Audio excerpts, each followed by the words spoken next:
Is that me? Is that me? No, that's me. I'm sorry. I'm sorry.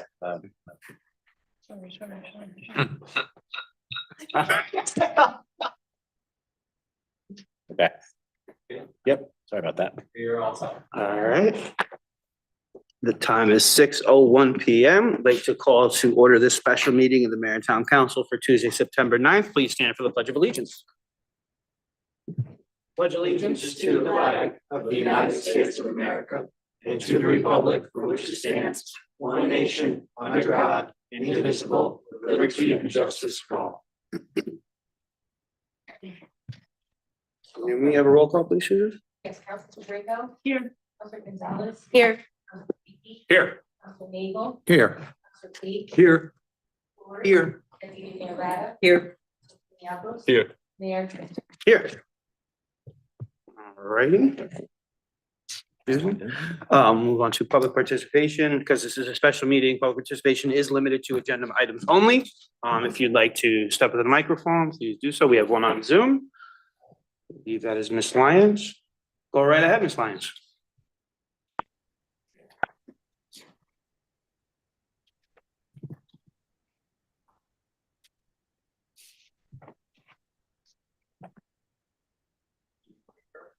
I'm asked to unmute. There she is. Hi. It's Rose Lyons. I'm sorry. I'm having to use my cell phone because my landline doesn't come through. It gets garbled. But Rose Lyons, 46 Elton Drive. I just had a question. It's been a while since there's been a special meeting on potential acquisition of real estate. And I could be mistaken, but I thought in the past that a location was given. Is this just going to be a discussion on the thought of acquiring some land and no particular site is being discussed, or is there a actual piece of property that you're looking to talk about? And if so, do you have an address for it, and can you give it out?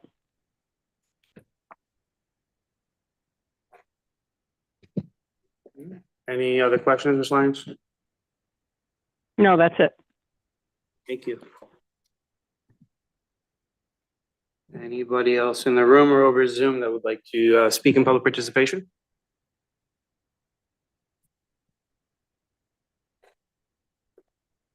Seeing none. We have an email correspondence related to this. Move on to remarks by counselors on public participation. Any comments from counselors on that? Just limited on what we can. Just to Ms. Lyons' comment, it's really limited on what we're allowed to speak on when it comes to potential real estate acquisition at this point. But it's a general discussion and a preliminary one, we'll put it like that. All righty. Any other comments from counselors? Seeing none, we will move on to executive session. Deputy Mayor Rada, would you read that resolution, please? I would be happy to. Resolved that the town council, in accordance with Connecticut General Statutes, section 1-206C and section 1-206D, hereby moves to go into executive session and invites Mayor John Trister, the members of town council, Police Chief Christopher Perry, Town Manager Jonathan Altschul, and Assistant Town Manager Lauren Rhines to discuss matters concerning public safety strategy and the potential acquisition of real estate. Second. A motion by Deputy Mayor Rada, seconded by Councilor Gonzalez. Any discussion? Seeing none, all those in favor? Aye. All right. Any opposed or abstained? Motion carries. We are in executive session.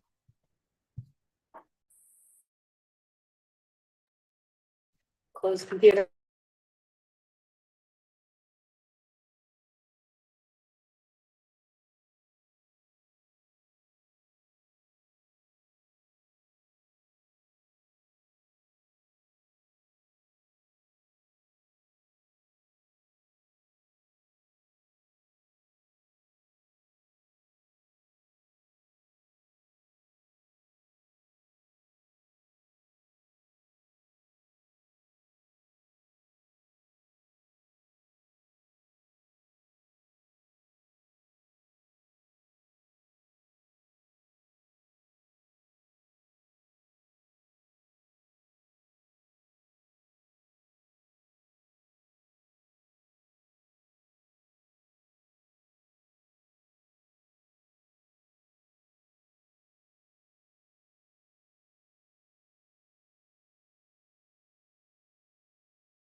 Appreciate it.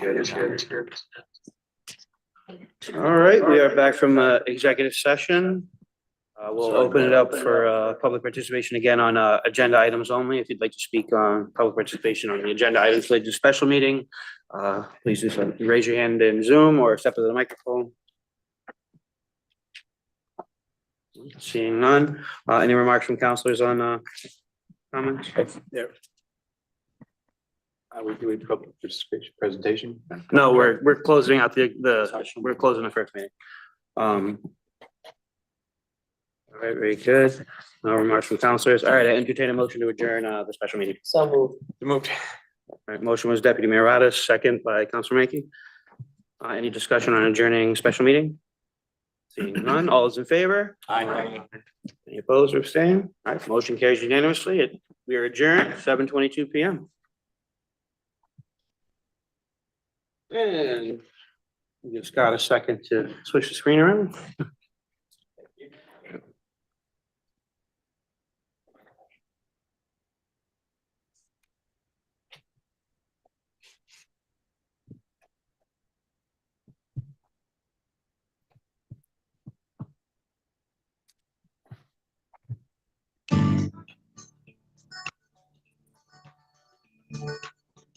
Welcome to Zoom. Please press pound, then enter your meeting ID, followed by the pound sign again.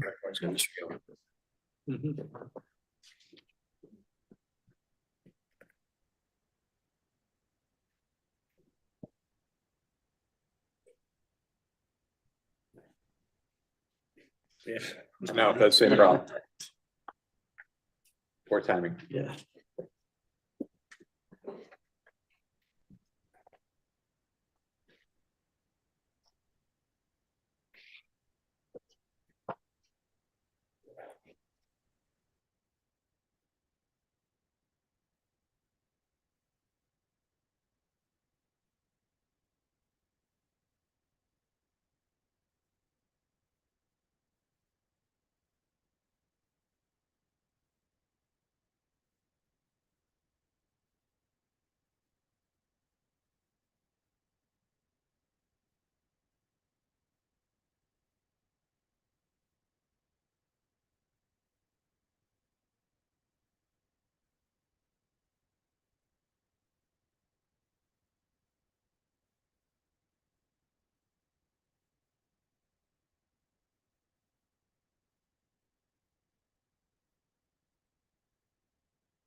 All right, Deputy Mayor Rada made a motion to adjourn the special meeting. It was seconded by Councilor Mankey. It was passed unanimously. We adjourned the special meeting 7:22 PM. At this time, it is 7:25 PM, and I'd like to call to order this regular meeting of the Mayor and Town Council for Tuesday, September 9th. Please stand for the Pledge of Allegiance. I pledge allegiance to the flag of the United States of America and to the republic for which it stands, one nation, under God, indivisible, with liberty and justice for all. And we please have a roll call, I guess. Okay, Councilor Drago. Here. Gonzalez. Here. Councilor Mankey. Here. Councilor Nagel. Here. Councilor Page. Here. Here. Deputy Mayor Rada. Here. Councilor Yapos. Here. Mayor Tristan. Here. We have a quorum. Everyone's here. Moving on to item 3, approval of agenda. Any changes anybody propose? If not, I'd entertain a motion to approve the agenda. So moved. Second. All right, motion made by Councilor Floyd, seconded by Deputy Mayor Rada. Any discussion on approval of the agenda? Seeing none, all those in favor? Aye. Any opposed or abstained? Right, motion carries unanimously. So we are moving on to presentations. And we have an extra special presentation tonight coming from Lieutenant Ryan Dean about traffic safety and enforcement. Light you up whenever you're ready.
Good evening, everybody.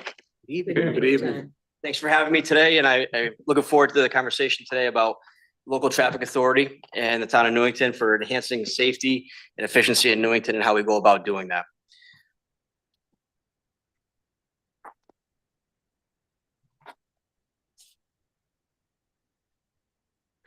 So local traffic authorities in the state of Connecticut, every town and city in Connecticut is required to have a local traffic authority designated by the town.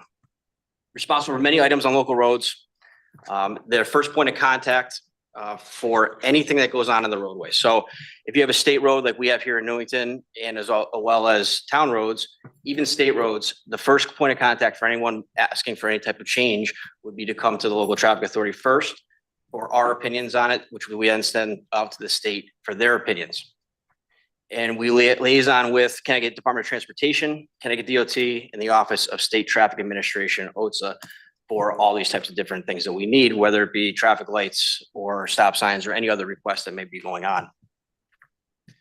The typical requests that we see from residents and from the community is typically speeding complaints in local neighborhoods, from local roads, our state roads, stop sign violations, on-street parking, overnight parking, which obviously is during April and on, which we have that, November rather through April. Traffic control signals, so any of the signals. The town of Newington, interestingly enough, out of all the signals in town, we own 11 of them. The rest are all state signals. Well, that's interesting. That says a lot. So out of the 11, the whole turnpike, every state road is controlled by the state. So in order to have changes made, we have to position the state. We can't just go out and change a state traffic control signal. Line of sight issues. So people that are trying to pull out on the roadways, it will have, whether trees are overgrown into the right of way, whether or not we have structures and fencing that is in the right of way that shouldn't be there. We'll go out, we'll evaluate that, and then take appropriate action with other town entities such as planning, zoning, engineering to kind of have that removed or changed so we can have the right sight lines for cars pulling in and out of driveways or roadways. Highway use permits. So all of our special occasions that we have in town, night of lights, for instance, that's on a state road. We have to request that the town be allowed by the state to shut down Main Street so we don't have vehicular traffic going through. We prepare all that, we send that out to them and they give us the permit for that night. Any type of regulatory changes that we have. So anytime we want to change certain structures in the roadway, things of that, we go out and we evaluate that to decide whether we want to do some traffic calming measures, which is narrowing roadways, different types of signage, stop signs, traffic lights. Interesting, I know a lot of people call for stop signs in certain areas. However, stop signs are not to be used for speed mitigation. So there's a lot of different things, and we'll get to that in a second, how we make those determinations as to how we determine whether or not we're going to put a different type of signal or a different type of thing going on there. So one of the main things that we do, we have a really good relationship with collaboration amongst all of our town departments, specifically engineering and planning and zoning. We work a lot together with how we're going to do certain things and how things come out. So going out with them, looking at blueprints to say when we have new developments, what the best way for access in and out of apartment buildings or new structures, the best way to handle that. We handle those with them. Line of sight type issues, timing issues, and also intersections, whether we're going to put stop signs, require traffic signals, rapid flashing beacons, whatever it is for roadway safety. We also do a lot of research. A lot of our decisions aren't based upon knee-jerk reactions to a problem that comes in front of us. A lot of times, especially when it comes to complaints regarding speeding or red light violations, oftentimes if you're in a red light and a car goes by, we believe that every car goes by through that red light. So we do a lot of research to look into exactly what type of speeds we have on roadways, what the actual problem is with the violations that are occurring there, and what the best course of action to take on that. And there's a couple of ways we do that. One of which is the your speed. So I think we've seen some of those. We have some on Connecticut Avenue and some other things. We also have a portable one, which we are able to move around. And that collects data for us in order to analyze, to kind of see some different information on that. The Yukon Crash Depository. It's a great resource. It shows you every accident that happens in Connecticut. Every time we do a PR1, which is an accident form for the state of Connecticut for any accident, the Crash Depository collects that information for you. And I'll have some more information on that in a minute. Our department records. What do we have going on? What do we see from our own accident investigations? What are we seeing from what officers are reporting to us that needs to be addressed? We address it with public outreach. One of the best ways recently, I think we've seen on our Facebook page, with school coming back in session, we put out a PSA about school bus safety and how you have to stop and when you don't have to stop. We've put out information about when traffic lights go out, what to do. So a lot of that is getting out to the public, understanding what's going on and where we are. And then also deployment of officers for traffic enforcement. Good old fashioned police work, which is getting out there, stopping individuals for speeding. Everybody gets on their Waze app and says there's police officers everywhere, which you think we would mind. We don't mind. It tells people that we're there, slows people down. Our goal isn't to write tickets. Our goal is to stop traffic and make people safer. So the Manual on Uniform Traffic Control, MUTCD, is the manual is made by the U.S. Department of Transportation. It's the guidance for the state of Connecticut. Now that was adopted in the state of Connecticut on Connecticut statutes. So it's in the 14-298 section dash through 500, which Connecticut has adopted everything out of that manual. So this manual is roughly over 800 pages of different types of information, everything from sidewalk design to crosswalk design to traffic lights to when or when not to put up yield signs, anything you can think of traffic related, it will be in this book. Everything from the color of paint to the type of paint to the reflection of the paint. So all of the things that the decisions we make have to conform within this book of all these different regulations. So we rely on this a lot as far as when we start making decisions as to how we're going to do it, whether or not we're able to even do it based upon DOT regulations and federal guidelines. These are the your speed data collection that we go through. So on the left is the portable one that we have. It can be moved from location to location. There is no type of limit to where it goes. It's solar powered, so it can run for continuous amounts of time, and it collects data for us. What that does, it also alerts drivers to what their speed is. It's really important. It flashes. It does make a difference. Studies have shown exactly what happens when they're up and when they're not up. On the right side of this is the permanent extensions. And we have right now, currently there's 2 that are up. There's one on Connecticut Avenue and there's another one over on Church Street, right before the school. We've just recently received 2 more of them through a state. The state gave those to us and we're going to be putting those up in new locations shortly. They can go on any road, state or local. The state road they can go on to with an encroachment permit. We have to apply to the state before we do it, but local roads, we can put them anywhere. But they are more permanent than the movable ones because they're the way that they're designed, but they are also solar powered. So we don't worry about any type of electricity or those things. That also gives us data. That also provides us with car data as far as how many cars are moving down the roadway, their speeds and that information. So we're able to collect kind of what we have going on in an area. So this comes from the Your Speed, our portable.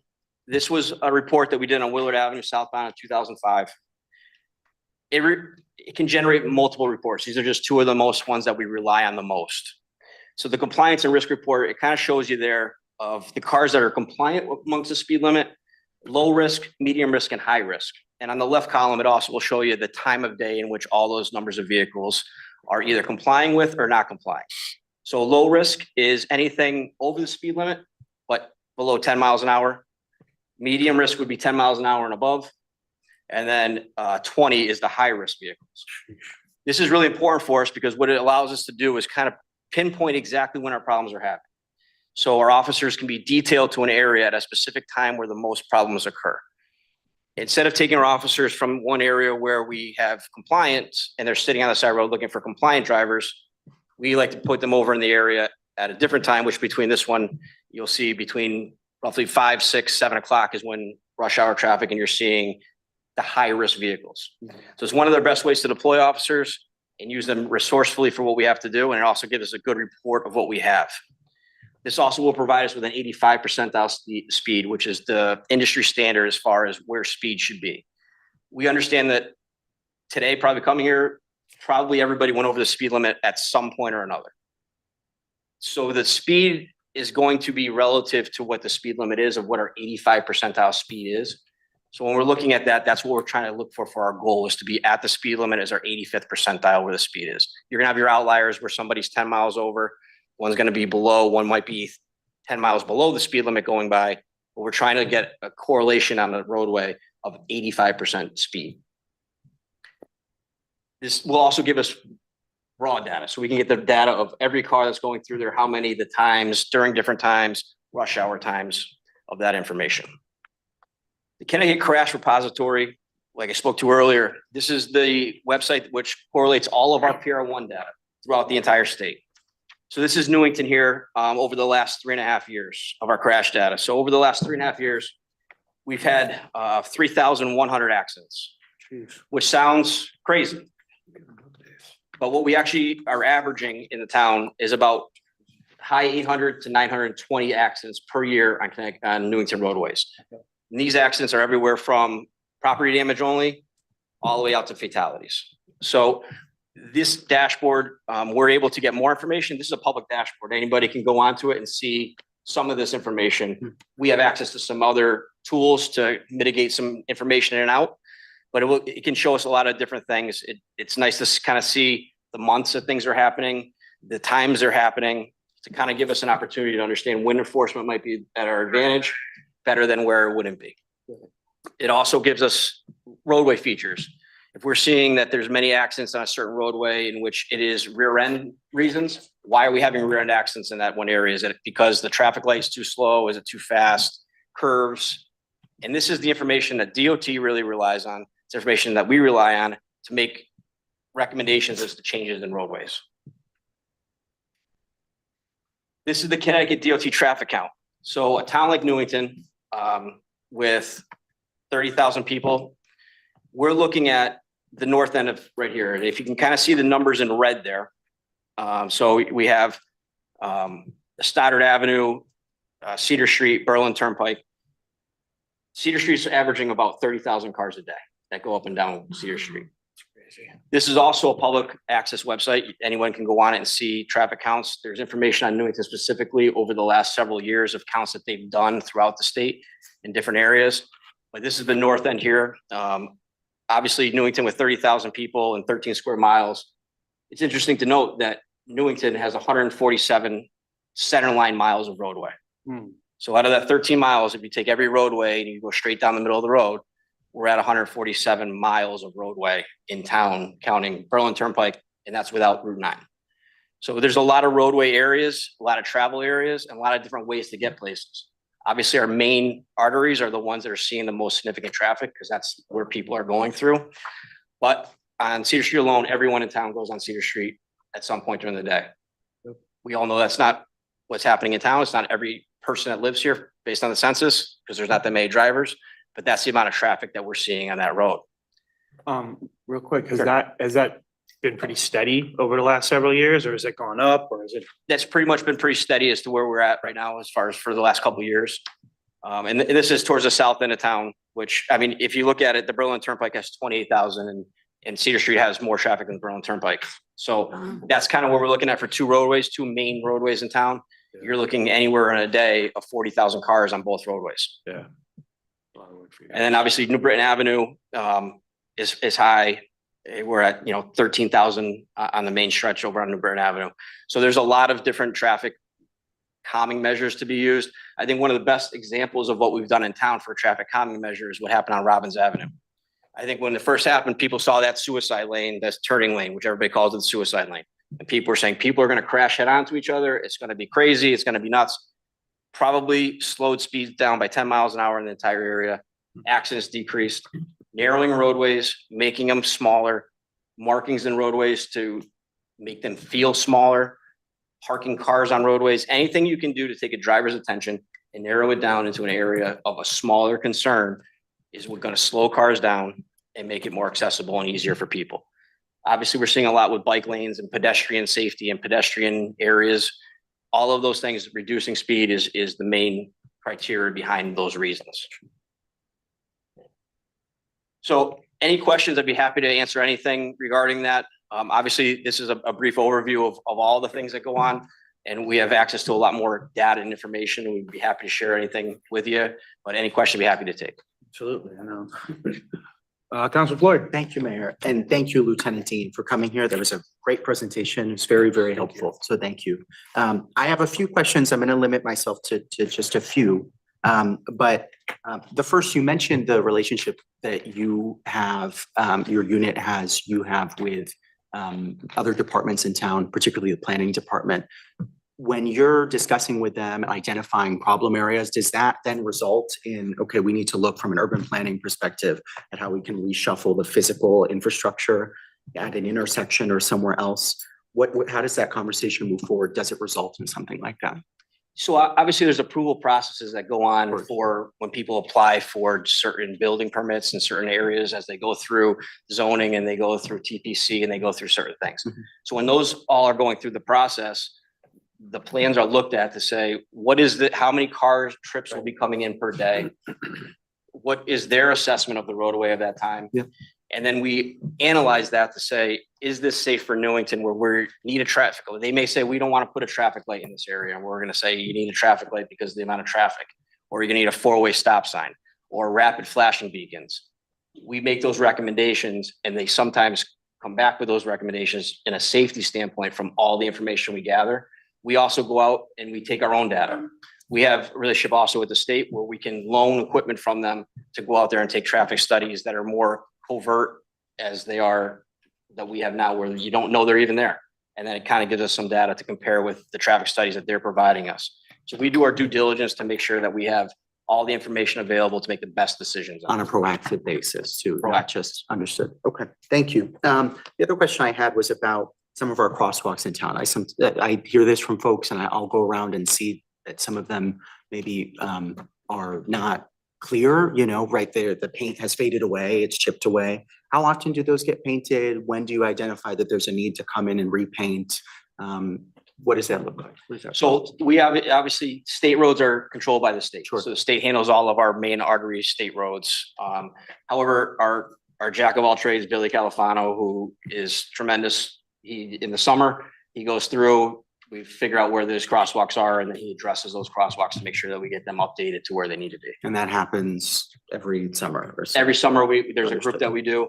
And anytime and I urge the public, if you're out there and you see one and you think it needs to be addressed, give us a call. We can certainly put them on the list. There's no, if something needs something addressed earlier, we're more than happy to address it earlier and go out and take a look at it. That's great.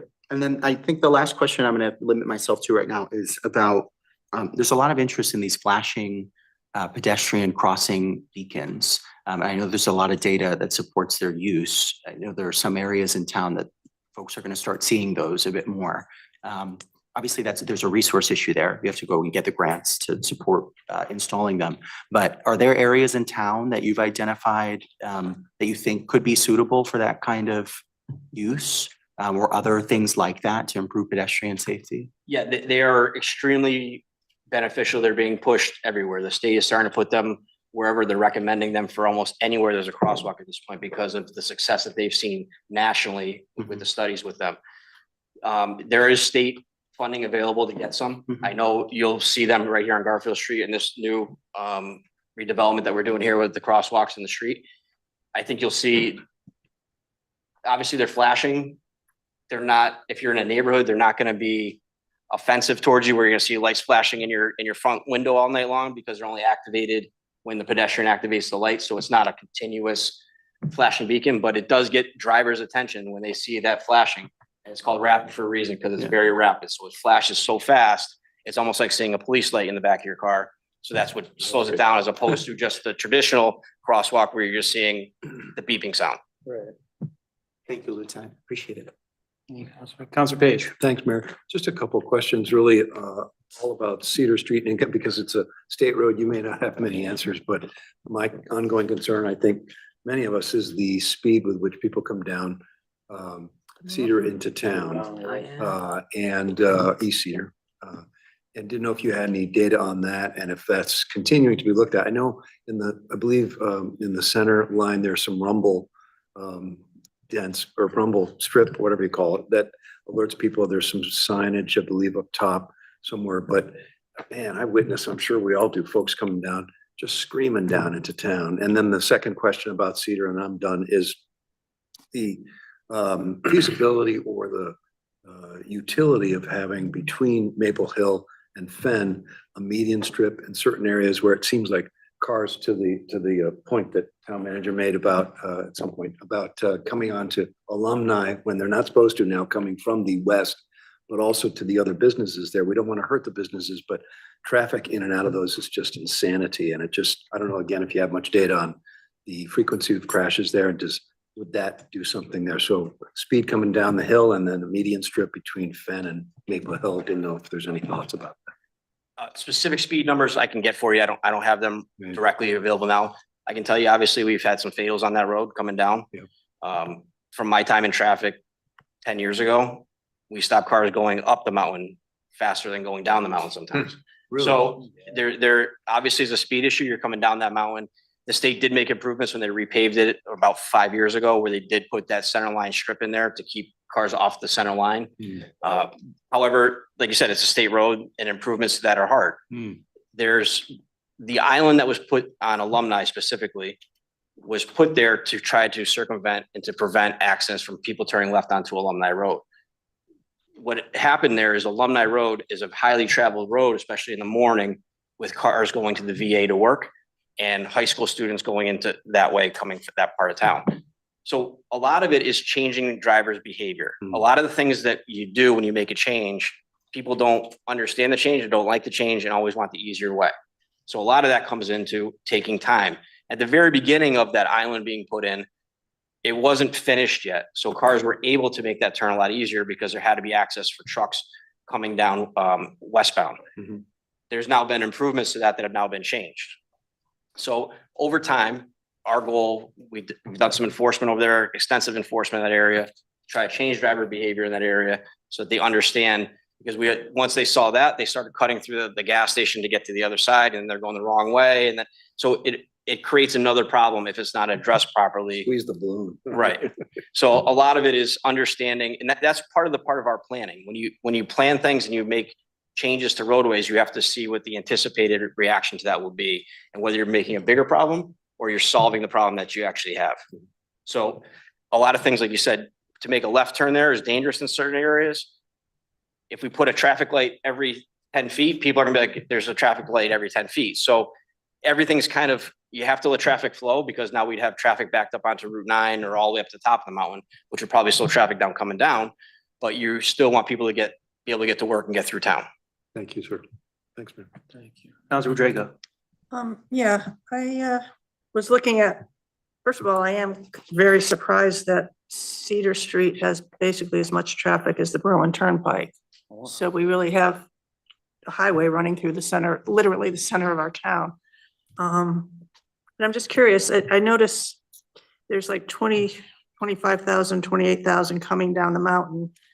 And all of it, then on the other end going towards Fenn Road, there's like, 27, 28,000.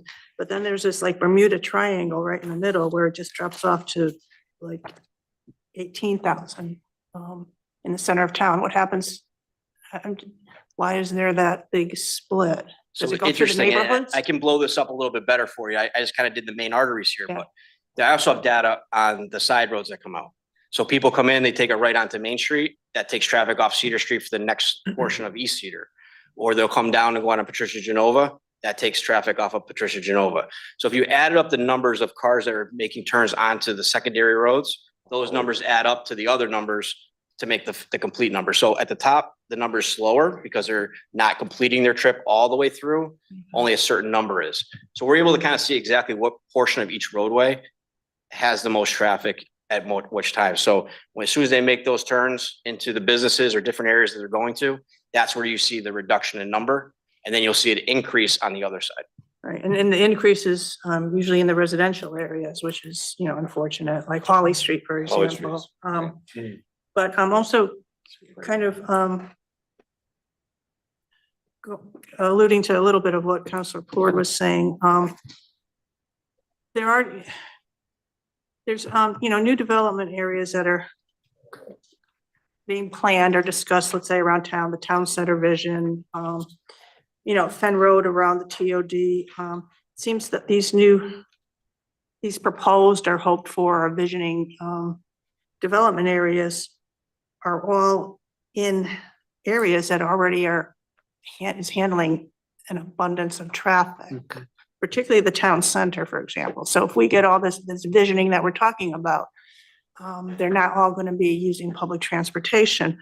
And whenever there's a new proposal, like for TPZ or a new apartment building or whatever, I know they always say to get a traffic study done by some traffic engineer who, I mean, are they really familiar with what the problems are here in Newington? They'll say, oh, there's just going to be another 100, you know, cars, or there's only going to be another 100, you know, 50, whatever. But are you consulted and do you have input into that and say, yeah, you know, but this is what we already have and this is how it's going to impact us. I'm particularly concerned about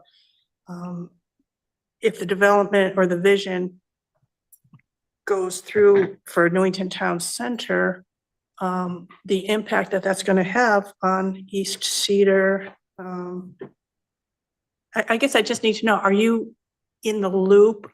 Are you able to give your opinion, even though that the state are the experts? Are you able to give your opinion on really what's going to happen here in Newington? So to kind of clarify, the state has final say on state roads. In the town of Newington, we have say within our own town. So the center vision plan that we are working on is at all town roads right there in the middle, with the exception of Cedar Street. So within the center of town area, we're able to kind of develop how we're going to make the traffic plan go. And I'd say maybe 6 months ago, I met with the town manager and I showed him the accidents of certain areas of what we had and how we did things. And as that plan goes forward, there's different ways we can mitigate traffic. One-way streets, narrowing, doing certain things that you can make that center area easier for traffic flow and pedestrian flow.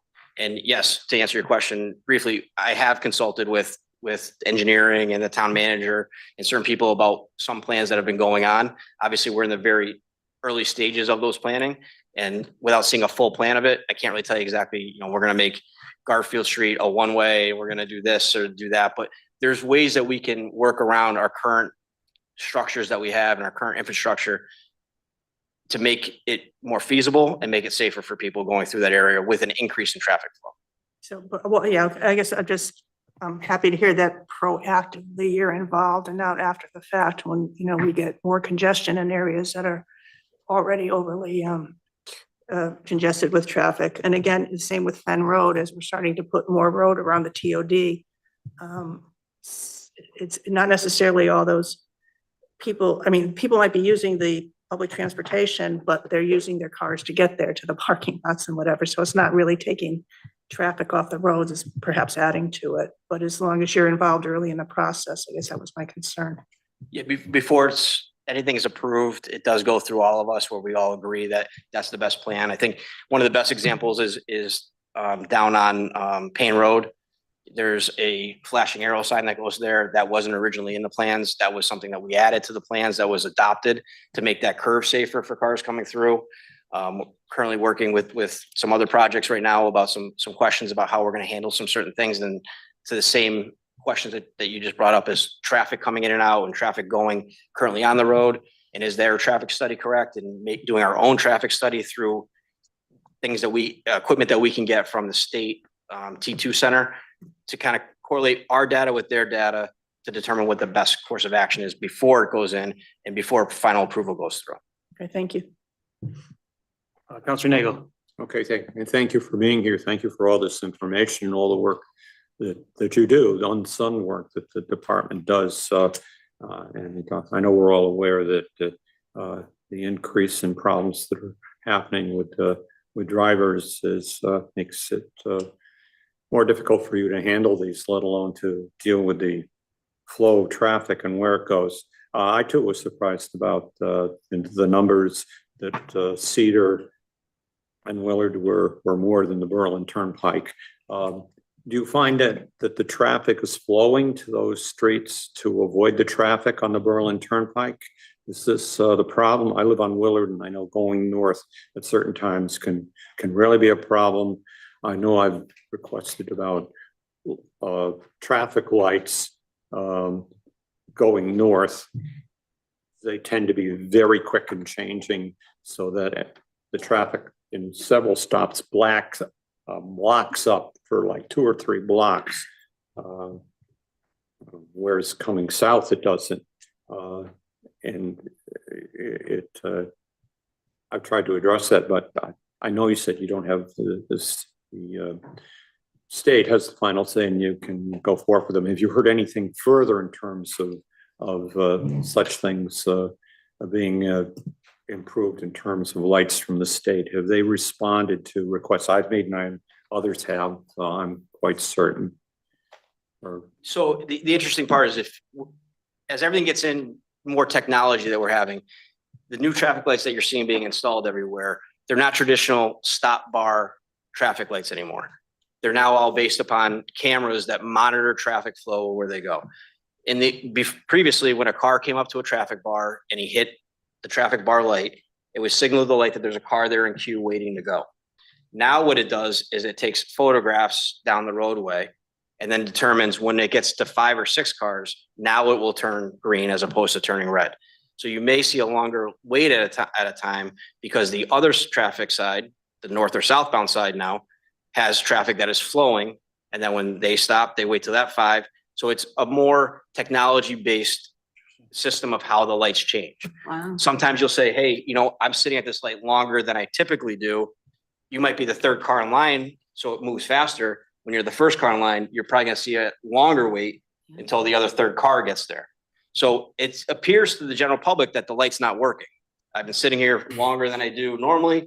Well, it's because you're the 1st car today, and yesterday you were the 5th car, because the light is now smarter than the people, saying, I understand where the flow is gonna go to keep traffic going. And those are all the new state DOT lights. Willard and Robbins, for example, is one of the ones that has just been updated with that information. So a lot of this advancement is making traffic actually flow quicker rather than slower for how lights go, but they change different rates. So it seems like it's quicker when it may actually be faster for traffic flow overall. I know also from what you just said about those lights, it's if you want to make a left turn and you're going north and the cars are coming the other way, it stops things. So 5 cars can't go through going north because it's 1 car is blocking the ability to get around it to go left. You understand what I'm saying? It happens also on Cedar. That if you're going west on Cedar, God help you at certain times trying to make a left turn, and the other way around.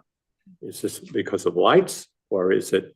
I know, and we won't even get into how crazy different people are in terms of maneuvering back and forth to make certain they get around a car that's trying to make a turn. So if you look at Willard Avenue at Cedar Street going westbound, so if you were to make a left onto Willard Avenue there, you'll see that there's a little small cutout. There's a 2-lane road.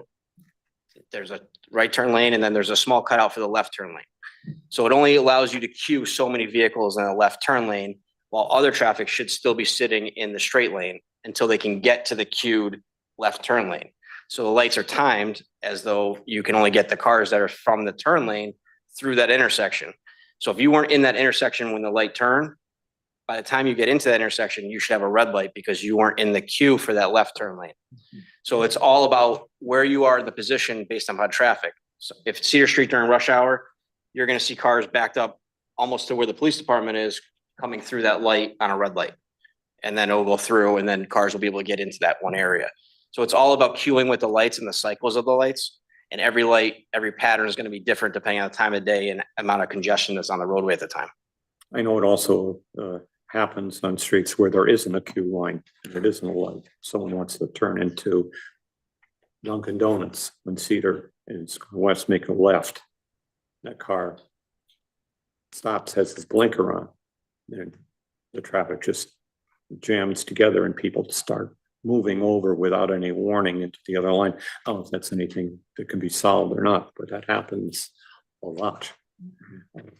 So westbound coming down at the Dunkin', you're talking about the Dunkin' Well, Donuts, if you're going east. eastbound the and other you way. want to take a left.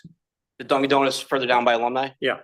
We have like 19 of them, so I'm trying to figure out what Dunkin' Donuts are. I realize. Nothing against Dunkin' Donuts. No, not at all.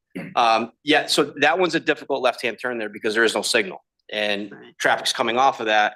And when you have people coming off Alumni now to make a right, you have just traffic on two different lanes that's going in. So it's a difficult turn to make into that left-hand Dunkin' Donuts sign. So that is a very difficult intersection because there is no traffic control direction. You just have to wait your turn to hopefully get through there. So it's just cross your fingers. Yeah, cross your fingers. Yeah. Speed signs you talked about, the permanent ones and the ones that aren't permanent. Are they used totally just to warn people as to the speed they're going and what the speed is? I know some people have asked you, is that something that's going to give me a ticket if I'm 5 miles over the speed limit or 3 miles over when I see that light flashing? They are strictly informational. However, our portable one does have the ability to take pictures of vehicles at certain speeds that are over the limit. Frankly, though, the pictures are just for the reason of the car going faster. We don't take any enforcement at all based upon any of those that are going out there. It doesn't take license plates. It doesn't take photographs of drivers, doesn't do anything. It's just a security measure for tampering with it and those types of things. But there is no enforcement whatsoever from any of those signs. I know some people have contacted me about police. I don't know whether they're in marked cars or not cars with, I'll use the word speed gun. That's maybe not the word, a portable thing that can look. Is that true? Is that used for enforcement or for a study for the same kind of thing as you've mentioned for speed signs? So those are the laser units which monitor speed. Yeah. The old radar units, for instance, are kind of now in a handheld device which shoots a laser to the front of the car. The laser feeds back and gives the speed of the car coming or the car going away from the officer so he can take speed enforcement. So it isn't for, once again, tickets.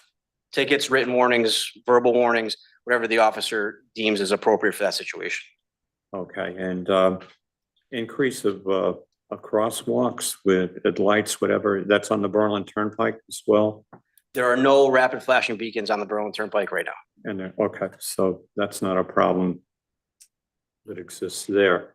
Last but not least, there have been several grants that have ongoing over several years. I've mentioned it several times in this council, and maybe in the last one. One was one at the beginning of this council's term that a survey was supposed to be done. The monies for that grant. Has any survey come forth to the police department concerning the stretch of road of Cedar? I believe it was called, correct me, Safe streets for all. Huh? Safe streets for all. Yes. So It's Safe on the Streets, Sun Road, Cedar Corridor, right? yeah. Safe Streets a state program. It's an overall Safe Streets of Project Zero, which the ultimate goal is 0 fatalities in the state of Connecticut is what we're trying to accomplish. That's the accomplishment of local traffic authorities, the state DOT. Overall, our overall goal is to have 0 fatalities on Connecticut roadways. So that's all part of the Safe Street program in which we are designing and making sure that all of our pedestrian accesses, that the roadway accesses that we're doing, the design development is all to reduce speed and to reduce that. So that's the Safe Street initiative. And that's part of the Safe Street was actually part of what Robbins Avenue was when we narrowed it down into that suicide lane.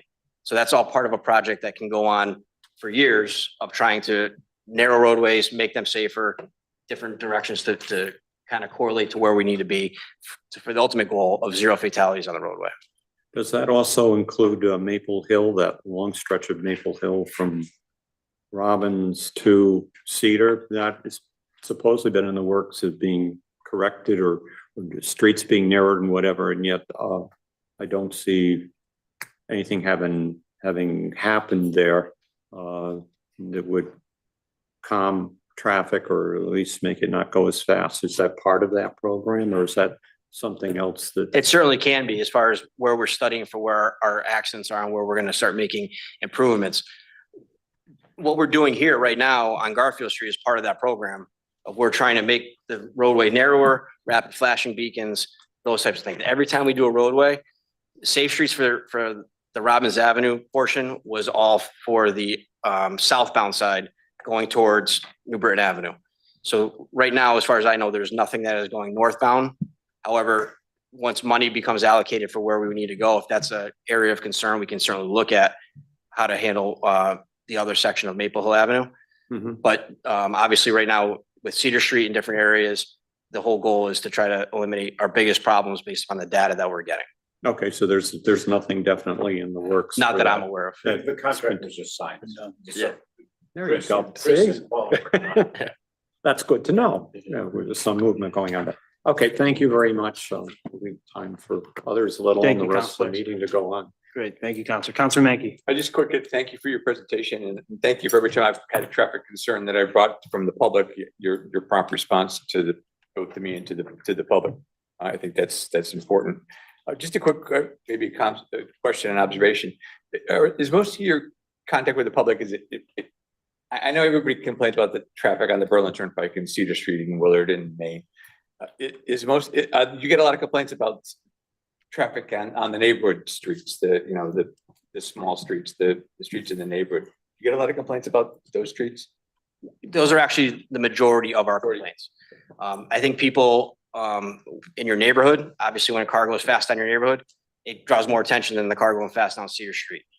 So yeah, we do a lot. Most of our studies are not on the main arteries, main roads that we do. Most of them are on our side streets, our lower traveled roadways, to try to see what their problems are that they're talking about. Because when we have a lot of congestion on bigger roads, like we said earlier, people do go down other roads. We got Hawley, we got Connecticut Avenue that connects. So anything that connects somewhere, you're going to see an increase because people are trying to get away from Cedar Street, or if there's an accident somewhere, they understand Waze will cut them somewhere else. So yeah, we do see most of our studies are on the side roads. Well, I know where I live to get to town hall here at a certain hour, and where Mitch and Gail live, but to get to town hall, I have to leave an extra 10 minutes because I have to go on Hallway and cross Cedar Street. And once I cross Cedar Street, I'm okay. Right. But getting across Cedar Street in Hallway, so we can back up. Yeah. 3 miles. It's only 2 miles per street, but you back up 3 miles. And just we're all walking on streets doing doors, and my observation is that a lot of the people that are driving fast on those side streets are people that live on those side streets, who are probably complaining that people are driving too fast, and sometimes it's us that are driving too fast on those side streets. I have more than one story of doing traffic enforcement of somebody calling about having a problem and they're the problem. Well, I guess my editorial comment would be that maybe if we just all slowed down on our neighborhoods, because I have kids that live across the street from me and they're outside playing all the time. It's slow down a little bit, especially the side streets. I'll get to a meeting maybe 2 minutes late, but it'd be more important that those kids are safe than me running them over because I'm 2 minutes late to a meeting. Thank you, Counselor. Counselor Siniakis. Thank you, and thank you, Lieutenant. I have a softball one for you. So you had mentioned like the public reaching out to you earlier. So what's the best way that the public can reach out to you about concerns that they might have? So on the screen, obviously my email or my desk number is probably the easiest way. I'll get back to you as soon as I get it. We'll come up with a plan for where it is. I know a lot of people oftentimes reach out to DOT. The response that they'll get from DOT is contact your local traffic authority, which is to contact me. So even if it's not to come to me, if you want to direct it to me, I can get you in the right direction if it should go to somewhere else in the state. But everything that happens in Newington should start with me to then go to the state. Thank you. Counselor Floyd. Thank you, Mayor. Just very quickly, to Counselor Nagel's point about that Cedar Street study. Do you know at all what the timeline is for that study to be formally complete? That study that started, I guess, or the money was secured about 2 years ago-ish for that entire corridor? The entire quarter of Cedar Street? Yeah. I don't know. Do you have any? So they said updates? The contract was just received and signed, like, I want to say 2 or 3 weeks ago. So yeah, delays with I'm the pretty sure federal money, yeah. Paul's kind of. Paul's Taking running the the show. lead. I can ask Paul to give a summary update, and I'll Okay. email it out to council. That would be great. Thank you. Thank you. I want to thank you for being here. As has been stated, there's a lot of questions and, the question about complaints, I get a lot of those, and every single time I get one, I send them right over to you, and you're so responsive, and every time there's been a complaint in the neighborhood, we're there setting up a study, and I've seen, it. So you guys do such a tremendous job, and so we really appreciate that, and, we're seeing it work, and we know you guys have positive data, and the results are showing, so we really, really appreciate all the efforts you guys continue to put in, and we'll keep sending you complaints. You're welcome. You're welcome. Yeah, job security for somewhere, right? It's a good gig. But so as long as we do that, so I really appreciate you being here tonight, thank you so much. Thank you, Lieutenant. Thank you. Thank you very much. Stay safe. All right, moving right along. Next is public participation. If you'd like to speak in public participation, you're in the room, please step up to the microphone and state your name and address for the record. If you are on Zoom, please use the raise hand function. We will alternate between in the room and over Zoom.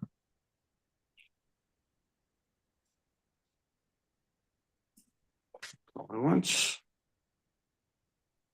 All right, hearing none. We'll continue moving on. We had no email correspondence. Any remarks from counselors on public participation? Guess not.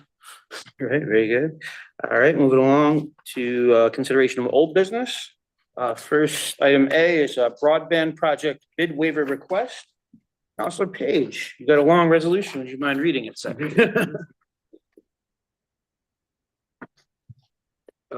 Whereas resolved, whereas the town council has the power under section 813 of the Newington Charter to waive the process of procuring sealed bids. And whereas town personnel have determined that Go Netspeed is a reasonable bidder for the least dark fiber loop for core town facilities and point-to-point topology for non-mission critical town facilities. And whereas town personnel have determined that a bid process would result in the same outcome, Go Netspeed would be awarded the contract as the lowest responsible bidder, and therefore a formal bid process would not be necessary. Now therefore be it resolved that the town council hereby grants a waiver as requested by Scott Charlo, IT Director, for the requirement of sealed bids for at least dark fiber loop for core town facilities and point-to-point topology for non-mission critical town facilities. Second.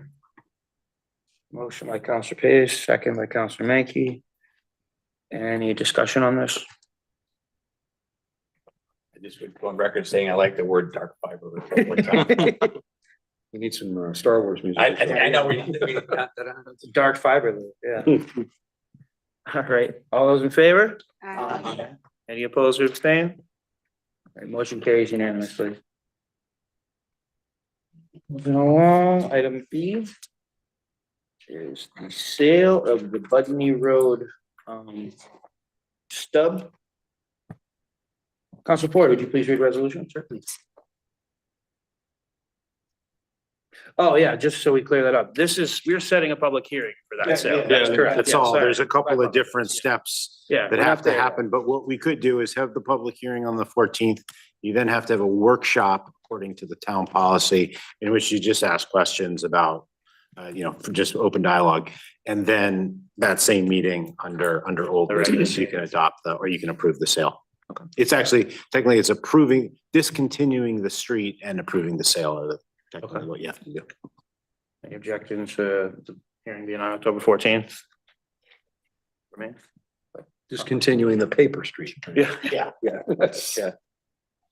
Resolved that the Newington Town Council hereby authorizes a public hearing on Tuesday, October 14th, 2025 at 6:30 PM in council chambers, room 103, 200 Garfield Street, Newington, Connecticut, on the discontinuance of the future street between 36 and 50 Budney Road and the sale of the approximately 0.27 acre property to the adjacent property owners. Second. Motion by Counselor Ford, seconded by Counselor Menke. Any discussion? Seeing none, all those in favor? Aye. Any opposed or abstaining? Motion carries unanimously. Public hearing is set for Tuesday, October 14th at 6:30 p.m. All right. Concludes old business. Moving right along. Next, we have tax refunds. Deputy Mayor Rada, would you please read that resolution? Certainly. Resolve the property tax refunds in the amount of $12,253.23 are hereby approved in the individual amounts and for those named on the requests for refund of an overpayment of taxes certified by the revenue collector, a list of which is attached to this resolution. Second. By Deputy Mayor Rada, seconded by Counselor Gonzalez. Any discussion? Seeing none, all those in favor? Aye. Any opposed or abstaining? Motion carries unanimously. All right, moving right along to minutes of previous meeting, Counselor Nagel. Anything to report? So moved, all right. Motion to approve the minutes from August 26, 2025 by Counselor Nagel. Can I get a second? Second. Second by Counselor Tiniakis. John, I have a, Oh, you have Counselor Gonzalez, discussion. There's just two things. At the bottom of page 2, Counselor Menke states he opposes this motion.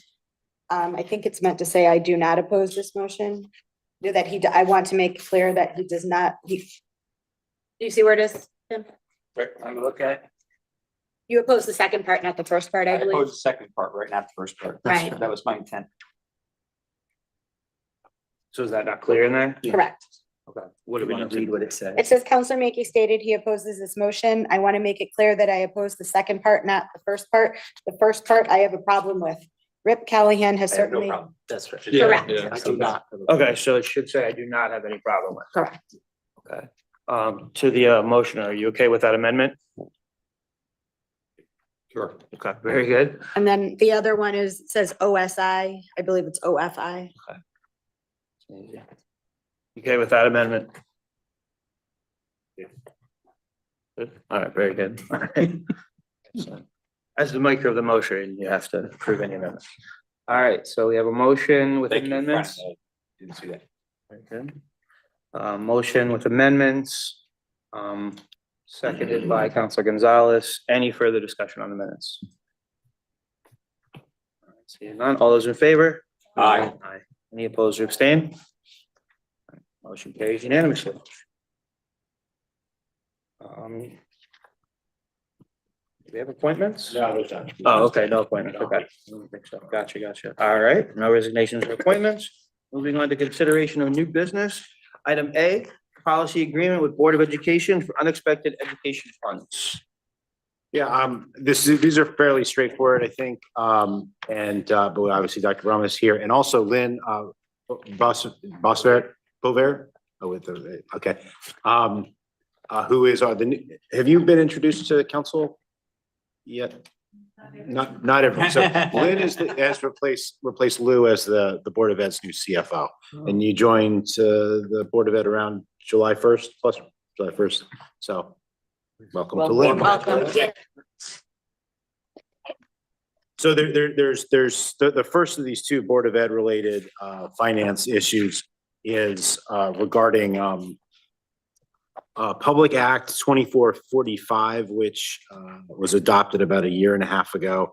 And basically the law takes the basically power of depositing unexpected funds, Board of Education, unexpended funds in any given year and putting them into a non-lapsing account, pulls that authority away from town councils and gives it to the Board of Ed. It also establishes that the cap on that, on the amount of unexpended funds that can be rolled over into a non-lapsing fund is 2% of the previous year's appropriations. So basically, we have a 2016 memorandum of understanding with the school, with the Board of Ed. about the non-lapsing fund, and now essentially that's been trumped by this new public act. So what we have before you is a new policy agreement that just it's basically verbatim the language from the new law. And it makes clear that this supersedes and replaces the old agreement. So just for the record, and I mean, this is not my lane, my bailiwick, so Lynn, jump in if I'm misrepresenting it.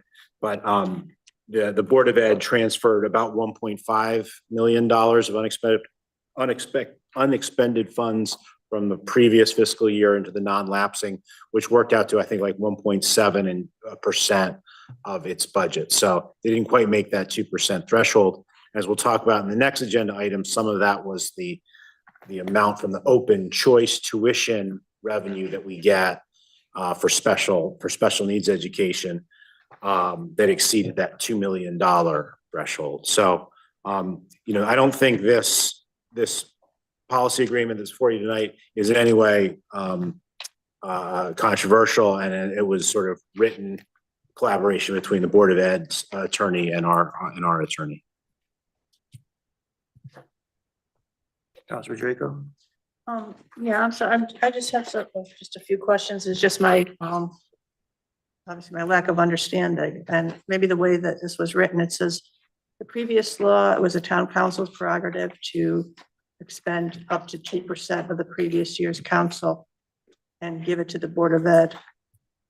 So is the new, it doesn't seem to, I don't see where there's a cap on this.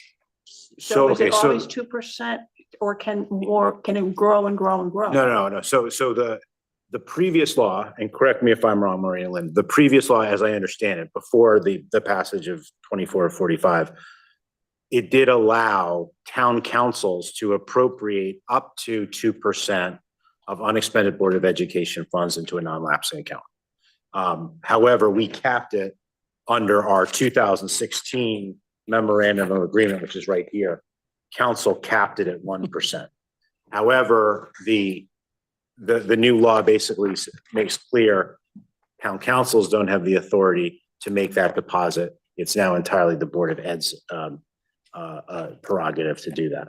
But what is the cap? What's the cap? 2%. The 2%, cap didn't okay. change. It's just that it pulls the town council out of the decision-making process about, what that amount needs to be. So for example, the $1.5 million that I just mentioned, I believe previously town council had to formally take action on that and say, we appropriate this money into your non-lapsing account. Now that's just all done. The council isn't involved in that. However, and this is important, council still has, the power of the purse over the Board of Education's budget. So, I mean, there's still going to be a discussion point in February, March, and April about, how the non-lapsing fund can be used into the next year's Board of Ed budget, that the council is very much front and center of that discussion for. Did I more or less get that right? A couple of clarifying points. One is, yes, previously the town council had to agree if a non-lapsing fund could be set up. And that cap could have been 1% or 2%. The town council before I arrived said 1%. And it was that way until right now. Right. Last year, the law changed. It said that now this can be established, the non-lapsing fund, regardless of town council involvement. And that the cap is 2%. So the cap was raised. No. It was 1 or 2% previously. Right. Now it's 2% Only 2, it's in the 2%, law. Okay. The monies have always been, based on my understanding of the law, under the Board of Ed jurisdiction. I think where we have memorialized in the new MOU is, however, we will use that money, we'll account for it to the town council, be it at the budget development process where we show as an offset, or we did provide an expenditure report recently to the town from last year's expenditures. So that part will be memorialized in that MOU, but the actual law did just change to make it very much a given that a Board of Ed can set up a non-lapsing fund. Right. And so the town council's involved in it, because I'm confused. It says notwithstanding, Yeah. council will continue to have budgetary authority over the non-lapsing Yeah, fund. because but you have budgetary authority over the Board of Education. You have the power of the purse. So Yeah, you but- may. Come budget time. Come budget time. Yeah. The way I read that is if, and I think this has happened in the past where we've told the town council to lower our ask. We've incorporated offset from the non-lapsing fund. So typically that has prompted a lower allocation from the town. So that is still the case and could be the case going forward, but the money itself is under Board of Ed auspices once it's sent there at the end of the year, when it's declared a surplus. The other point of clarification would be that we did send money to the non-lapsing fund this year, both the $400,000 in the open choice MOU and the amount of, let me get my glasses on here, $870,000. So those two were 1%, those two items together. We also returned money to the town that eventually, I believe, will be redirected into non-lapsing fund now that there's a raise of 2%. So that is, we had returned to the town this year, $632,256. So, and then we did, there was some unencumbered purchase orders that we also turned back to the town of about $173,000. So those were the monies and they're referenced in memos that were sent by Lou at the end of the fiscal year. So I don't know if that creates more mud or not, but there's a lot of bouncing balls here. But going forward, this will allow us to go to 2%. And Okay, I don't know. without Does that town help? council approval. So every year, up to 2%, if there's unexpected funds, up to Yes. 2% of the previous year's budget, budget. that's correct. The Board of Ed can automatically put it into that account. That's correct. And the only authority that the town council really has is that. I don't That's even just the know verbatim language from the law. what, Just for your reference. Yeah. Again, I just So don't see, if so- you can automatically do it, I just don't see what our involvement is anymore. So your involvement is twofold. Again, the Board of Ed is, as part of this agreement, would voluntarily report what that transfer is, That's essentially what we're doing right now. And similarly, when it comes time to adopt the budget, when during the budget process in February through April, council still has the authority to, and this is the critical piece, that the To approve the overall. approve of the overall budget, which may or may not include the Include that use 2%. of the non-lapsing fund towards operations of the Board of the Public Schools. Why would it not include the non-lapsing fund? What her- Typically, as I think the town council's aware, it has in recent years, especially since COVID, when we did have monies from the state that allowed us to not use all of our budget money and shutdowns and all that. So we have typically used it as an offset, but I can appreciate, Councilor Federico, the confusion because this law is in effect. We previously had an MOU. A new MOU isn't technically necessary, but it does spell out our commitment to being very transparent about how the money's being spent and that 2% cap. So it's in order to kind of give that paper trail, that's why we took this approach. But technically the law allows it to happen regardless. So like, without this MOU, you can just do it, and we wouldn't be able to say, how did you spend that money? But now we can request that. It's not, By law, we have to tell you how we're spending it. okay. Yeah, this really memorializes the law, but also we are restricted that we can only use it for educational purposes, but obviously. But yeah, That's a and so, given. I mean, maybe this is another way of thinking about it. So normally, like, if you didn't have any of this stuff here, and the Board of Ed came in and they underspent their budget by, let's say, $2 million, that would just return to the town's bank account, okay? So this is basically saying, instead of it returning to the town's bank account, that can be, and then the council can then appropriate for whatever purpose later on, it's gonna Always stay for use by the Board of Ed. But you still have to appropriate a huge other chunk of money to the Board of Ed in any given year to make sure that they can operate the school system. So, yeah, on some level, it's just, it's not a massive change in how we have to think about this. It's more, the issue is more that we had an old memorandum of agreement that has been trumped by this new law, but it doesn't really materially take away any power from council. And it's more of a procedural thing. I mean, yeah, we were doing it anyways. Now it just raised the cap and we have yeah, okay, no, I get it now. I get it. Thank you. Thank you, Counselor. Counselor Tiniakis. Hey, guys. I'm interested on just kind of like a really broad breakdown of what the expended funds consist of. Is it a lot of like open choice money that you guys have? Is it funds from the budget that just were never used? What does that really look like? We were very lucky last year with our special education costs. They were much lower than we had anticipated. And the state also gave an additional over $350,000 at the end of the year. That additional 40 million that they had appropriated for the entire state, which helped us quite a lot. So that was quite a bit of it. And there is still money in there from actually the COVID era when we had, not run school for a period of time and buses weren't running and all of that. That was really the first time during my tenure that we deposited any money into the non-lapsing fund. And since that time, we've used it in a very small amount. So it's essentially money that was not expended during COVID and some breakage that we've gotten last year for special ed with some money coming from the state.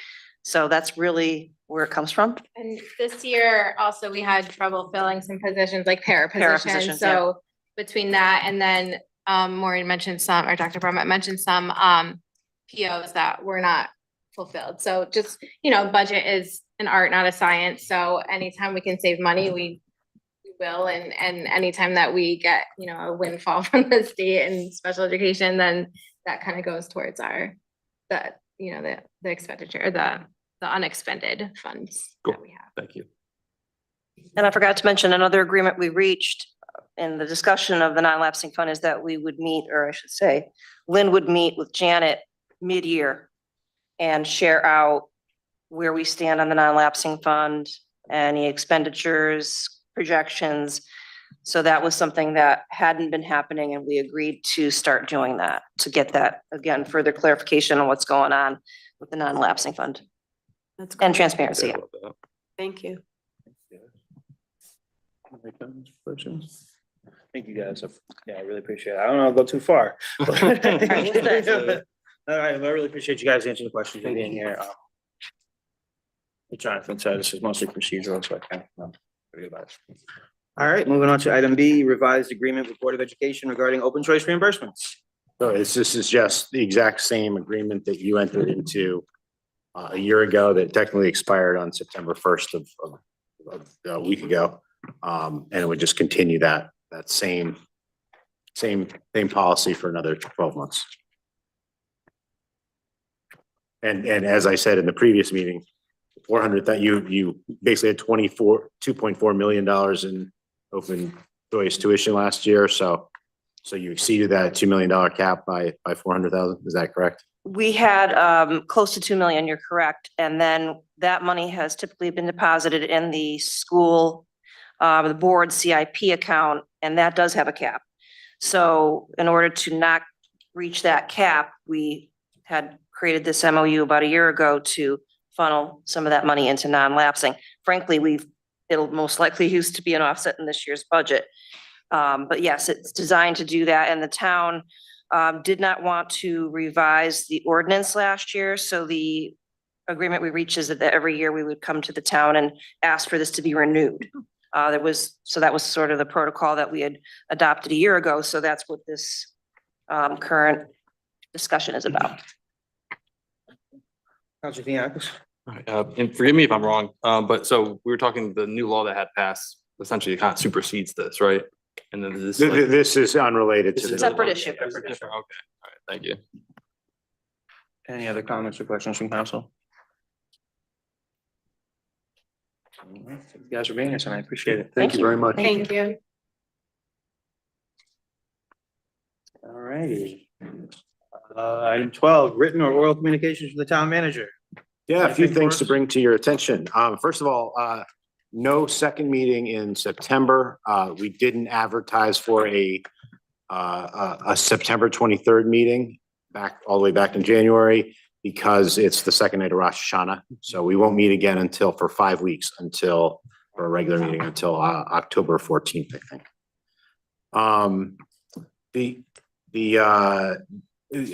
Tomorrow, there'll be a kickoff meeting with the contractor for the EOC. So I think you're going to start to see in the next couple of days, lay down area mobilization of the construction crews there. So that's definitely an exciting development.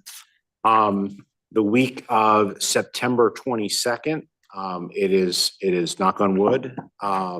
The work on the Garfield Street pedestrian improvements that Lieutenant Dean sort of mentioned, including that flashing crosswalk beacon, but also sidewalks all along Garfield Street, all the way to Main Street for pedestrian safety. There's also a lot of stormwater work in there as well. So we're excited about that. And as we talked about at the last meeting, I think I told leadership about the transfer station will be the temporary site for the school buses for the couple of weeks when the school bus parking lot is resurfaced.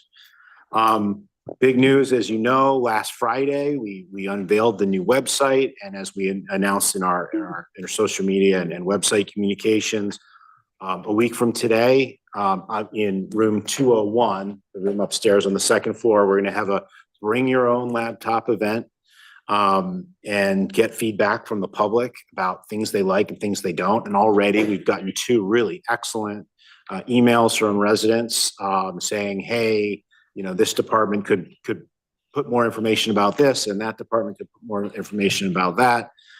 So already you can start to see the residents getting interested in it and giving us really positive feedback. So I'm excited about that meeting, and then we're officially accepting public comments by email on the website through basically something like September 26th. But realistically, a website, like anything, is a work in progress, and it always needs to be updated. So anytime any resident has any comments about what may or may not be on the website, please send us an email. The big September 11th, Thursday is a big night in Newington. I think the biggest thing that everybody's talking about is the Newington football team, high school football team, is playing its first game of the season against Bristol Central. And it is the game is because it's being played on 9/11, is honoring our first responders. So I think there's going to be a fire and police presence there. I think attendees are encouraged to wear red, white, and blue, that kind of thing. Go Nor'easters, right? Right.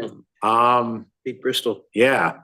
At that same time that the ball is being kicked off here in council chambers, we'll be meeting with the residents of Moreland Avenue and some of the surrounding streets about banning parking on one side of the street.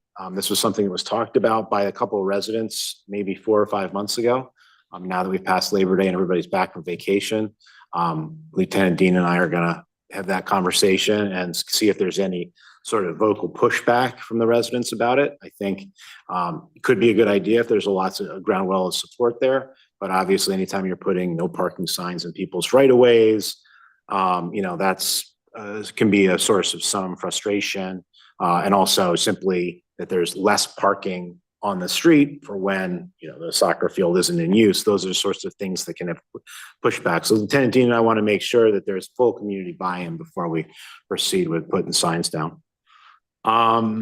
At the same, and then at 5:30, so an hour before that, at the Alvarian Brewery in just over the line in New Britain, Resilient CT is hosting an open house about potential stormwater improvements for both Webster Brook in New Britain and Piper Brook in Newington, in ways to make sure that any flooding there is mitigated and those waterways, don't erode any further. So that's at 5:30 at Alvarian Brewery on that same night. So big night on Thursday, and obviously also the 24th anniversary of a great national tragedy. And it is amazing to think, as we sit here, that it'll be 25 years come next year. It just, time passes in a blink of an eye. That's all I have. Councilor Drago. Right back there. You got it, you good. I'm just curious about the Moreland Avenue. This is the first time I've heard it. Did that initiative come from the residents or from Yeah. traffic safety? Yeah, so this was, so as you remember, it was probably in May, we had a couple of residents who raised concerns about like when there are soccer games, that the roadway just gets packed and it becomes impassable. There was also concern specifically about the safety of that parking lot. And so we do have on order just a single bulb that would go off the back of the utility pole there. But this was just something that, Lieutenant Dean and I, and speaking also with those two residents that had the concerns, this was something that they expressed interest in.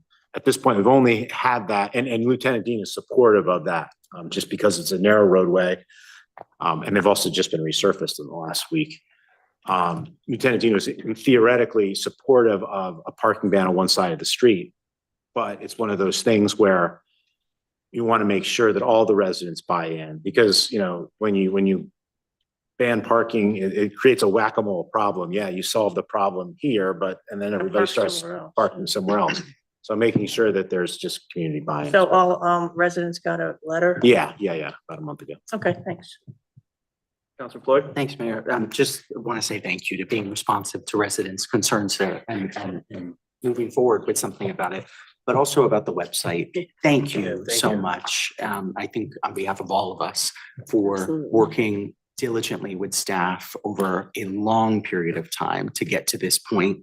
I know we've chased it down over the past couple of years, but it seems maybe kind of benign and abstract, but it really is about improving trust in our communities. If we can make sure that people know where to find information, have access to the information they need, know how to connect with services, that improves the way we think about what government can do. So it is making a huge difference already. I've already heard a lot of feedback and it's been positive. So thank you so much. And please pass that, if Absolutely. council gets information, gets recommendations, pass that along to me and Scott, and we'll see what we can do with it. But again, for me, taking credit for this is a little ridiculous. I mean, Scott Hoagland, Scott Charlo, I just sort of hovered over them saying, what have you done tonight? What have you done today? They took care of it. They were largely in charge. So that was great. Greatly appreciated. Thank you. Councilor Maggie. I think we should shout out to Rose, who was the champion for this website renewal for the last 15 years anyway. The last 10 years I've been on council, and the last 15 years before there even was a website, she was a champion of the website. So I would just shout out to her. That's reminded us, I think, every other meeting about the website.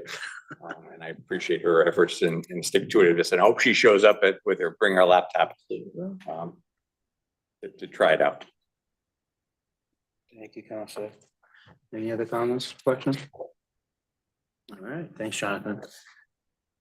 Moving on, item 13, council liaison committee reports. Any updates from councilors? Councilor Nagel. Yes, Councilor Trachinkas and myself attended the senior and disabled meeting, the first one they've had since last spring on the 3rd. The director, Jamie, went over the activities for over the summer, which included participating in the Act of Kindness Day. I won't go over all the details of all the meetings it had, but a lot. Also shared with the board the amount of donations that have come in to the senior center to keep things going. They presently have a security system which is being wired in. It's an ongoing process, but it is continuing to happen. The senior center's celebrating the 40th anniversary of their creation this year, and they're kicking it off in October. But they're starting a little prematurely with, if I remember correctly, let me check the date, with a Oktoberfest on Thursday, September 25th, which will have German food and music and so on. Registration is required for these events. So the events for this coming month were explained and are out for those who wish to get a copy. I believe it's online as well. It includes an annual safety picnic, which is this Friday. Once again, you need to let them know in advance if you wish to attend. A number of interesting activities, including learning about Mahjong, yoga, better living, Medicare changes, meetings with authors and so on. It's really a filled list of activities that are coming up. They are continuing with a garden project, which they have funds for. The garden that they donate all the produce from goes to the food bank. Obviously, when it comes to this time of year where they have to close it or to change things, so a lot of work has to go there to keep that ongoing. Councilor Trachinkas, have I forgotten something? Yeah, I would add that CRT was able to find funding for their meals program. So they saved about $8,000 in funding there. Greater Hartford Foundation also donated $10,000 for Meals on Wheels, which was nice. And then just through random donations throughout the summer, they were able to bring in about $21,000 worth of donations. So thank you to everyone who in the community who's donated to the senior center. They're still planning to have to take over like the Meals on Wheels program long term, but these small little instances of funding really help out. Get them get there. Councilor Trachinkas had his laptop. I had to scribble things down because I'm not as adept at that. So I'm glad you took those numbers down. Also, I attended the library board meeting, which was yesterday. It took place at 6 o'clock to prepare for their annual meeting, which started at 7. So a good deal of that had to do with that. They're going to hold a staff appreciation day for the staff to be continued for them, the staff of the library. The next concert that's going to be held in a series of concerts is going to be held on October 17th, 6:30 at the library. It's a jazz concert. All kinds of programs are either starting up or are winding down. Winding down was the summer reading program. They had the highest number of children participating that they have ever had. The library has to update its policies in terms of dealing with the public. They have done so already, but the state has now mandated that they take a look at that in terms of relationship and what may happen in terms of books that are in the library or not. So there is a state policy that is coming down for all libraries to have the same policy. So they need to make certain they're in line with whatever the state mandates for all libraries in the state. They've started a staff training program with the staff over there to get them acquainted with various things that are happening within the library and dealing with the public as well. They are also looking into grants and whatever involving restoring and maintaining the historic front door of the library. Originally it's the Robbins House, and it's a historic monument. They want to make certain that that's preserved. So indeed, that's the majority of what they talked about the meeting. Following it immediately was the annual library meeting. Deputy Mayor Rada was able to attend that as well. The presentations honored various different people in the community, as well as those who through a legacy program had donated sums to keep the library going. And a wonderful detailed presentation was done by the librarian, Lisa Maston, who very clearly gave the tremendous amount of activities that are happening there well beyond what most of us may be familiar with. And I won't go into detail, perhaps Deputy Mayor Rada has a better memory about some details that I should be added. I think you covered it all. Very well. Okay, do look at it. That was, it should be on NCTV if you didn't see it that night. And just seeing the librarian's presentation is well worthwhile to looking at it, as well as the recognition of different organizations and individuals that kept our library going financially. Well, also, I will add, the recognition, staff recognition, that, there were staff members that were honored, and Lisa Maston, who's, director, pointed out that in the back, along the wall and along the doors, there were several staff that were there to cheer this. Yeah, a cheering section. Thank you, Counselor. Counselor Drago.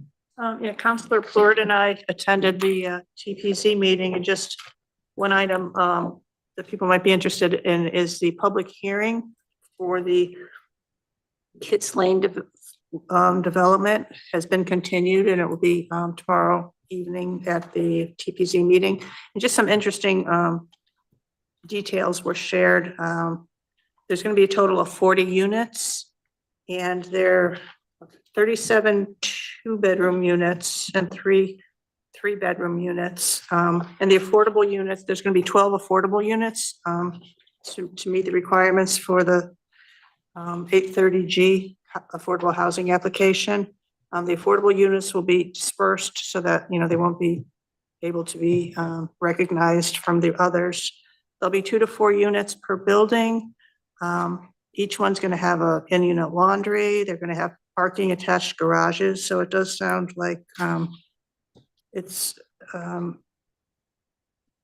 plans looked good. But again, you know, there are some residents who do have concerns regarding traffic. I think the fire department actually had a little bit of concern about the turnaround for their vehicles, or the fact that 2 can't pass each other on the road, but that will be discussed and continued tomorrow. But it has changed substantially from the initial application. The developer has made some amendments, and now it's into the final stages of the public hearing. I don't know if you have anything else, Matt? Sure. I mean, you were comprehensive, but I'd add, just to invite folks to take a look at whether they're coming out tomorrow to the public hearing continuance or not. At the last meeting, staff, as you said, raised a lot of questions, and the commission also raised some concerns as well that I signaled to the developer that the conversation needs to continue. And so that is why the public hearing was extended. That's all I had. You may continue. Thank you. Mayor, I'll just add about Councilor Draco and myself attended the Economic Development Commission as well last week, where our grant writer Sonia was also available together with Paul Dixon, the planner, and Eric, to continue discussing potential funding opportunities for some of the great initiatives that the Economic Development Commission has been working on. In particular, obviously, we as a council appropriated some additional funding to support specifically their very successful passport program. But there's been some discussion, including at that last meeting, about doing some business sponsorships to support that program and other programmatic needs, and looking for some additional grant support as well. They have also begun sending out some welcome letters to businesses. So that is a great new initiative that EDC is doing to welcome our wonderful new small businesses into town. So that's all I have. Thank you, Councilor. Councilor Pacheco, do you have anything to add? Nope. Covered. Councilor Menke. Yeah, I just stepped out for to use the facilities, which were well cleaned by now, so. Yeah, they're good, they're good. I was pleasantly pleased to see that the veterans are back up on the screen. That's right. So I would just thank whoever on your staff did that. Again, it's Scott. I just said, Scott, press the button to get him back. Press the button. It's the other Scott, but yeah. I think it's long overdue that the veterans who were from Newington, who died here or in one of the wars, who lived here and fought for us, that they're back up on the screens. I really appreciate that. I commend you for that.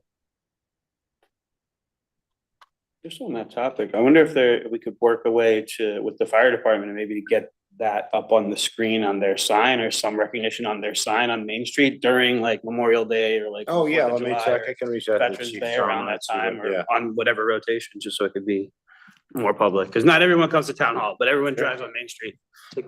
Yeah. Any other committee or liaison reports from council? Seeing none, all right, we will move on to public participation, round 2.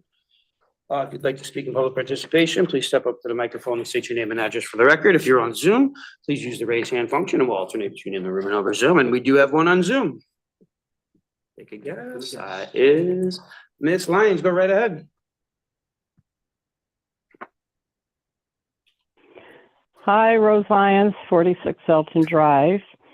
Well, I appreciate Tim's shout out for my hounding the councils over the years for this website upgrade. It was many people that were involved in the effort to have someone listen to us, including Susan Mazzacoli, who, along with me, kept asking for some changes. She's been gone from Newington, moved to West Hartford for 3 years, so that shows you how long it's been going on. And prior to that, I asked when Paul Boutant was the IT director, and I think there's been 3 town managers, and now we're on the second IT director. The one that did the most at the council table, in my opinion, is Gail Bedraco, who was asking for ARPA funds. So it was a bipartisan effort along with the residents, but I have to say that it probably was because we finally have a town manager who's been here for more than a year, and we're pushing for things that have been put on the back burner for a while, not because of anybody's neglect, but because of what's happened. COVID, staff changes, everything else. So it's a shout out to everybody. And as far as I'm concerned, the jury's still out, in my opinion, as to the website. I'm holding back because I got a new laptop over the weekend, and a new website, it just doesn't go together with an 80-year-old brain that couldn't figure out that little red thing on the icon on the screen was for YouTube. And I was reaching out to Dana to say, where is it? Please tell me where it is. So, Jonathan, congratulations. 1 year, it's a record. Let's hope that things continue the way they're going. And again, my thanks to everybody involved. And I just wish it could have been done when we had the ARPA monies. We got into this mess with staff doing it. I'm hoping that the new staff has made better changes to the website. Thank you very much. Thank you, Ms. Lyons. Anyone else in the room or over Zoom that would like to speak in public participation? Seeing none, move on to remarks by councilors. Any comments from council? Councilor Tiniakis. Just to confirm, the website didn't cost us any money, right? We had to do one like change order because there was one thing was missing. It ended up costing about $800. Okay. Yeah. But then, Rest yeah, the was rest. in our subscription. Yeah. Let's see. Nice. And then that subscription, what's the like time frame like that we could like request like an update or something like that every 3 years? Oh, you mean like get another redesign? Yeah. Is it 5 years or 10 years? I thought it was 3. Let me, Or, it's every 5 years. Yeah, we can do. Yeah. mark your calendar. Yeah, mark your calendars for 20, whatever. Yeah.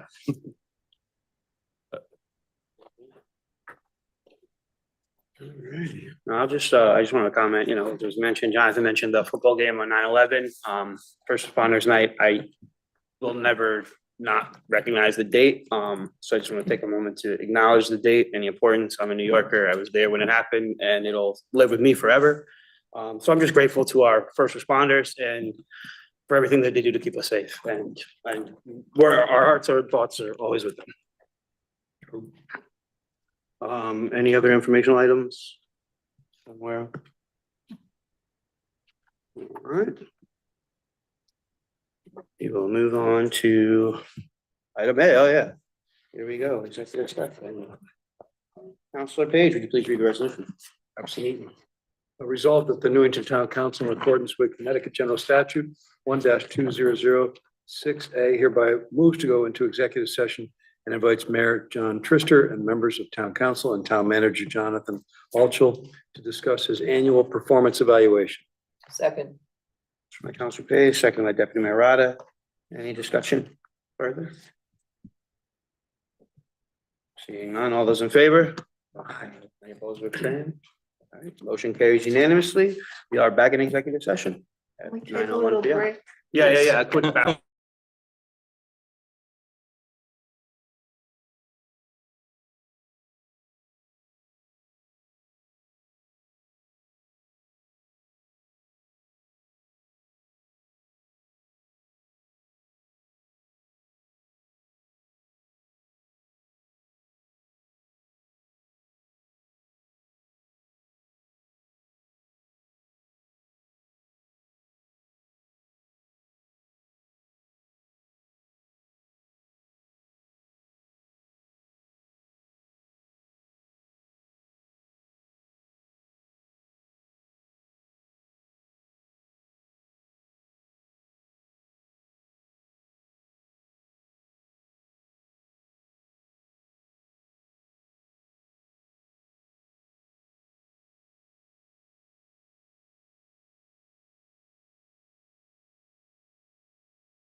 Okay, now we're back live. All righty, we are back from executive session. Thanks to those folks who stuck around with us, but at this point in time, we are going to I'd entertain a motion to adjourn the meeting. Second. Motion by Counselor Ford, second by Counselor Mankey. Any discussion on adjournment? Seeing none, all those in favor? Aye. Aye. Motion carries unanimously. We are adjourned 9:27 PM. Great meeting, everyone.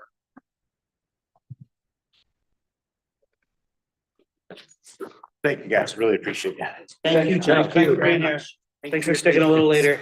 Microphones are still on, I think? Yes. Oh, yeah, I gotta turn it off. Just FYI. No skill in baseball.